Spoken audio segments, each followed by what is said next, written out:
This striker was banished to the reserves, labeled a failure, and sold for scraps. Now he's making his club's record-breaking signing look like an expensive mistake. The real reason he's dominating will change how you see modern football forever. Stick around to the end to understand the one trait coaches are terrified their own stars lack. Hugo Ekitike never walked into greatness through an open door. He had to tear off its hinges. Long before his name echoed in stadiums where Liverpool fans now roar with belief, he had been buried under mockery, labeled a failure, dismissed as a mistake worth forgetting. But those who think greatness is born on calm roads forget that some legends are forged in the fire of humiliation. Before anyone dared call him a €95 million bargain, before the world started to question why Alexander Isak even existed in Liverpool's plans, Hugo Ekitike was nothing more than an unwanted shadow at Paris Saint-Germain, exiled to a place they openly called the undesirable group. Football's purgatory for those the club no longer wished to see. It is almost cruel to think that not long before he was banished, Hugo Ekitike walked alongside Lionel Messi, Neymar da Silva Santos Jr., and Kylian Mbappe, believing he had found paradise. He had arrived in Paris convinced that his football would speak louder than the stars around him. He said he feared nothing. But fear found him anyway, not from opponents, but from silence. Match after match, minutes rarely came. Praise turned into whispers, whispers into insults. When Luis Enrique arrived and told him he was not part of the plan, the silence became a prison. The Champions League squad list came out, and his name was nowhere.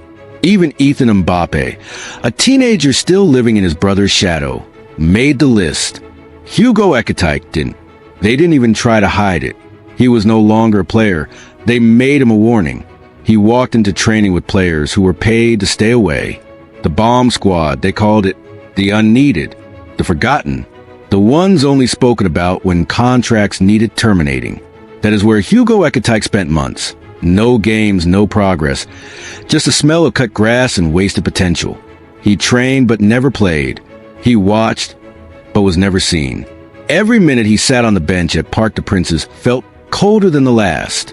He was 20 years old, but his career felt older than his bones. So when Eintracht Frankfurt offered an escape, he didn't hesitate. He left Paris in January, not as a triumph, but as someone fleeing a burning house. Yet, even that sanctuary came with its humiliation. They said he was out of shape, that he could barely last 10 minutes on the pitch. In his first appearance in Germany, his legs cramped before the match even ended. German newspapers sharpened their knives and carved a new name onto his reputation, Mr. 0 goals. A man, they said, was only fast when... And Hugo Ekitike had been trapped in silence for 6 months. No rhythm, no goals, no confidence. But Frankfurt saw something no one else did. They remembered what he used to be. They remembered the boy at Stade de Reims who broke records before he broke down. They remembered how he became the youngest player since 1950 to score 10 goals in Ligue 1. They remembered how, at just 19, he had scored in Marseille, in Lyon, even from 30 yards out against Nantes. How his tall, slender frame carried more defiance than muscle. They remembered how Newcastle United tried everything to sign him, only for Paris Saint-Germain to steal him away with promises of glory that turned into chains. So when he failed to score in his first 12 games for Frankfurt, they did not panic. Instead, they triggered the €16 million option to buy him permanently. They bought a striker with 0 goals. And it was only after they made that decision that the spark returned. In the very next match, he dribbled past defenders, slipped the ball through a goalkeeper's legs, and ended the drought. Then came Bayern Munich. Then Leverkusen. Goal after goal, assist after assist. 6 goal contributions in 6 matches. By the time he partnered with Omar Marmish, his confidence had transformed into something outrageous. He was flicking the ball with back heels, dribbling goalkeepers, scoring in Europe, and igniting Frankfurt's return to the Champions League. Yet still whispers followed him. He was only the sidekick, a Robin to Marmish's Batman. But football, like fate, loves poetic timing. Manchester City came for Marmish with €75 million. He left, and Hugo Ekitike stayed. The world expected him to crumble without his partner. Instead, he rose, He started scoring in 4 straight games, ran against Ajax, dragged Frankfurt past Tottenham, and carried them to their highest Bundesliga finish since the league was created. His market value skyrocketed to 75 million euros. Suddenly, Newcastle United returned, desperate to fix a mistake they made by choosing Alexander Isak over him. Frankfurt demanded 100 million. Chaos began. Liverpool, stuck in a transfer storm of their own, were negotiating for Alexander Isak, Newcastle's beloved 145 million euro signing. But when Newcastle hesitated, Liverpool turned to Hugo Ekitike. They hijacked the deal.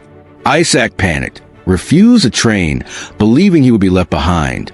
And Liverpool, ruthless and silent, bought them both.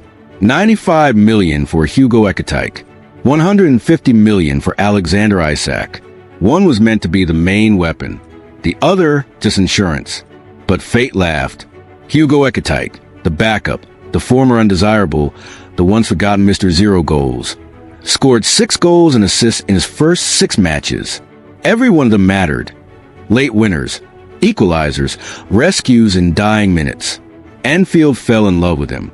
Jurgen Klopp stood frozen on the touchline, wondering how a man buried in Paris could resurrect like this. Alexander Isak, meanwhile, stood on the sidelines, wondering if he had just become the world's most expensive benchwarmer. The striker they called unnecessary now made a £150 million signing look pointless. Yet the irony was that none of this was supposed to happen. Hugo Ekitike was never meant to be the hero. He was meant to be the safety net beneath Alexander Isak. A backup plan, a silent understudy who would step aside the moment the main act arrived. But football does not bow to transfer fees, and Anfield does not kneel to reputations. It kneels to courage. It kneels to blood, sweat, and late goals on cold nights. And that was where Hugo Ekitike thrived. He didn't just score. He scored when it hurt the most, when the clock bled into stoppage time and hope seemed to evaporate. A flick, a volley, a sudden burst of acceleration. Liverpool fans began chanting his name not out of curiosity, but out of faith. Alexander Isak could no longer ignore it. He had come to Liverpool with the swagger of a £150 million savior, a player built for headlines and billboards. But he arrived to find a stadium already enchanted by someone who cost half the price and fought twice as hard. Every match that passed with Isak on the bench and Hugo Ekitike on the pitch became a silent humiliation. The club that broke its transfer record for him now questioned whether he was even necessary. The media called a puzzle. Fans called a blessing. But managers whisper it was a crisis. Because how do you bend a man rewriting destiny in real time? And still, this is not a story that began in Liverpool. It began years ago, when a teenager at Stade de Reims stood in front of manager David Guyon and refused to accept exclusion. He was 16 when they said he was too skinny to survive against grown men. He was 18 when he begged to be loaned to Denmark just to prove he could take a hit and still stand. He was 19 when he scored 10 League One goals before most players earned their first professional contract. And he was 20 when he stood before PSG's glittering gates, not realizing they would one day lock him outside. It would have been easy to give up. Plenty of players did. Kingsley Coman once walked out of Paris to survive. Xavi Simons escaped. He watched Lionel Messi score free kicks in training. He watched Neymar juggle balls with insolence. He watched Kylian Mbappe destroy defenders without mercy. And in watching them, he forgot that he too was born to be seen. By the time he remembered, it was too late. They locked him away with names like Julian Draxler, Jorginho Wijnaldum, Layvin Kurzawa. The undesirable list. A room full of lost dreams. But even exile could become fuel. In Frankfurt, he rebuilt his body. In Germany, he rebuilt his confidence. And in Liverpool, he rebuilt his name. When he scored his first Premier League goal, an instinctive strike, rushing between 2 defenders to bury the ball at the Kop end. It wasn't a celebration. It was a declaration that he was no longer a footnote. His next game cemented it. A brace against Brighton. A 93rd minute equalizer against Tottenham. A curling strike against Manchester United that silenced Old Trafford. Journalists ran out of adjectives. Supporters ran out of disbelief. Commentators began saying it out loud. This was no longer luck. This was evolution.